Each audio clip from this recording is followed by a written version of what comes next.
ngenteni kayu jati biasa pripun? Bagong, No. kowe tak kandhani ya Bagong. Nggih. Ratu kuwi ora kena mban cindhe, mban siladen. Mban cindil, Mban cindhe. Mban siladen tegese ora kena bedak-bedake. nggih. Kowe bali neng Karang Kadempel. Mekaten sinuwun. Iya Bagong. Matur karo bapakmu, bapakmu mesti wis tanggap. Oh nggih, ngestakaken dawuh. Nyuwun pamit nggih.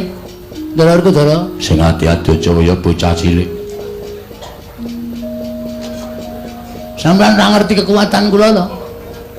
Winti kekuatan apa? Mungsuh Kurawa menang. Wah, aku ya weruh.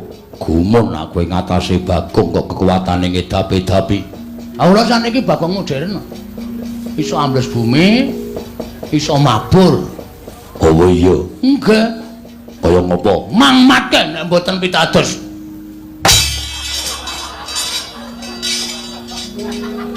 Seneng ta kowe? Bahagia ta kowe? Metu ra omong-omong. Sone iki nek metu omong. Modar. Dapusi ale Kang Putra. Kowe mung tak slupe kok njur arep sapa-sapa arep dimuki bapakku barang arep diumuki wong bapakku wong ngerti kok arep diumuki. Mung mbok menawa kok Wis Bagong baliya, sandangamu kae mau gawanen. oh iya. Kula kakek kraton ya wau. Ya wis jupuken. Nggih, ajeng kula nggih melih. Ya wis kono Bagong.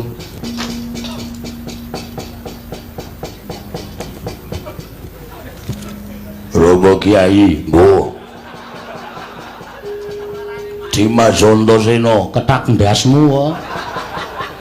Ora dakoni tenan aku. Ora masalah.